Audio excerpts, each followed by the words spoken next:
Hey, hello. This is Scott Eustace. Going to go through how to do some hurricane flight planning with a really simple flight request. Going post Laura, there's a lot of mess, there's a lot of stuff, there's a lot of fires, there's a lot of nasty things going on. We have some surge modeling from different agencies, although it's limited. But we can see, basically, Laura, the threat was to all of these areas, including Port Arthur. But it looks like our concerns about Port Arthur didn't materialize. There's reasons to think that the surge will really get stuck in some of these elbows, like at Bell City. But we were really worried about Hackberry. That seems to be, not the force of the storm seems to have gone northeast to places like Moss Bluff, facilities south of I-10, Lake Charles, um, and that. We have reports of a fire at the biolab south of I-10, so we want to include that. And basically, a lot of what we do is just go into Google Maps, since a lot of pilots can use this and they can also use coordinates. There's a relatively simple way to uh, to go through really quickly, find some spaces, name them, download them, put them in Excel, put them in the flight request. So I was just looking through Mossville, picked out some different Sasol plants.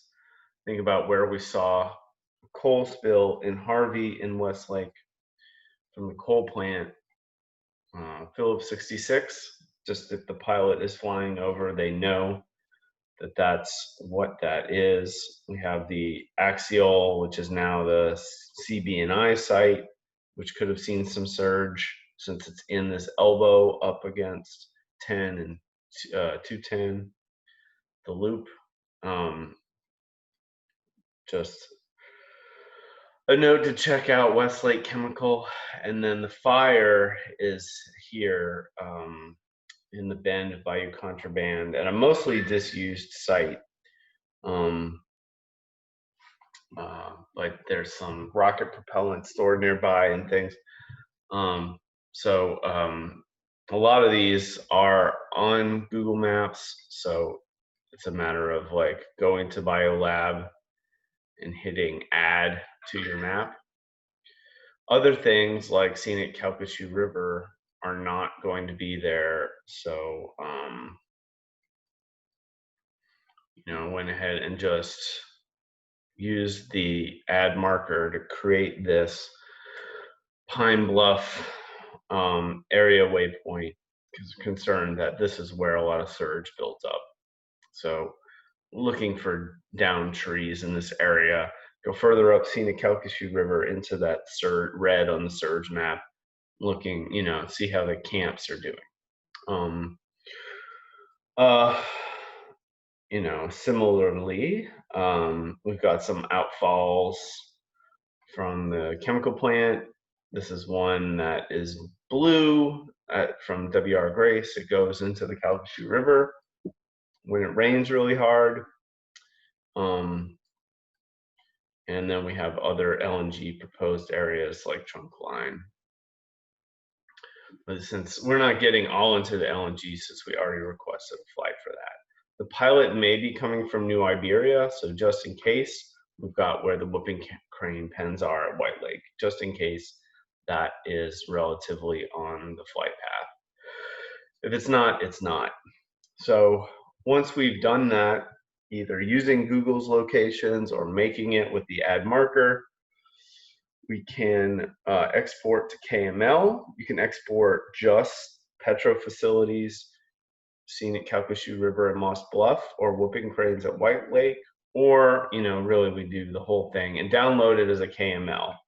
And I would click that. I've already done it. See it there, Westlake and Calcasieu River post-LoRa survey flight. Open up, open up Excel, because KMLs are readable in Excel. Drag it in, it says, hey, is this corrupted? Don't worry about it. Import it as an XML table, and you'll get a new sheet popped up, and it has all these different things. It'll have your different folders, but most importantly, it'll have these 4 or 5 columns. At the end, you want to cut and paste that into a new sheet, and sometimes there are repeats depending on how you've made the map. You can be conscious about that. But we've got these, we've got the category, we've got the name, and we've got this D. We need to do something called text columns, delimited, comma, and now we've got latitude and longitude. Pilots are used to reading the latitude then longitude. So for whatever reason, the KML puts the longitude in front of the latitude. And then we can use something in Excel called the left command to give us latitude and longitude formatted for ForeFlight. We want the left 5 characters for latitude and left 6 characters for longitude, since we are in the Western Hemisphere, and we've got that negative sign on the longitude. So equals left, pick the cell, and then comma 5 for latitude, comma 6 for longitude. Gives you the ForeFlight appropriate coordinates. ForeFlight is for pilots, and you'll notice that it shortens those decimal places, which makes sense. If you're traveling at 100 miles an hour, the location, pilots are keen, and they can visually see things, and so a lot of pilots will use the map in your flight request, but then some of the navigation software only goes to that second decimal place for your decimal degree coordinate. So help them out if your pilot is using that software. But we also want to click share on the map and actually share the link to the map, so anyone with the link can view it. So pilots can pull this up on an iPad or their computers at home and get, visual cues. Like, they'll go through and look at the points of interest to make a note of where they are. Like, this is the Whooping Crane facility, right? It's in the trees, it's on the channel. Something that will guide you a bit more than a waypoint. So, yeah, there's Justice Map, something we consider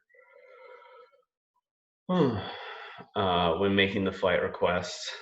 This is in Louisiana. I put my contact information. We've got no passengers to COVID, include my phone number everywhere. For alternate dates, it's just kind of like ASAP for this kind of thing. There's some notes. We're just looking for anything, with this flight, it's very general. And we don't have a lot of specific priorities. I already included a link. In this case, we know our pilots are coming from Lafayette or New Iberia. So we put that airport rather than the Lake Charles Regional, if the Lake Charles Regional is open. But what we want to do in the description of flight route is copy paste that list of coordinates in case that's what the pilots are using. And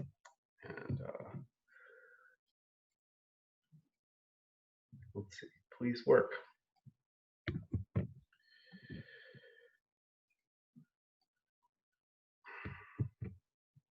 Right. So, if the pilot can can use a a link to Google Maps. They can download the thing themselves. Or if they're old school, they can input these coordinates into a Garmin, et cetera, et cetera. So that's making a flight request. I think for flight purpose, maybe, you know, this one is a survey. We don't know what's going on, but we're looking for anything post-Laura. We're looking for downed trees. We're looking for plants on fire. We're looking for leaks. We're looking to see any structural damage to either the White Lake pens. So expected outcome is just intelligence is pretty good, you know, after a storm, just basic information and news. Photos and videos help, you know, for comments later. And then, you know, this is newsworthy, so it's really for media. Possible cleanup, you know, if we have any oil sheen, we ask the pilots to circle it so we can look at their flight path and locate it precisely. And then we had some questions from pilots on geotagging videos. We can do that in post using GeoCenter. That's a lesson for another time. So I'm gonna go ahead and submit this request. Submit. And hooray, success. And I'll stop the video, and hopefully that, you know, if you're at Healthy Golf or South Wings, you've now learned a little bit more about my process making a good flight request.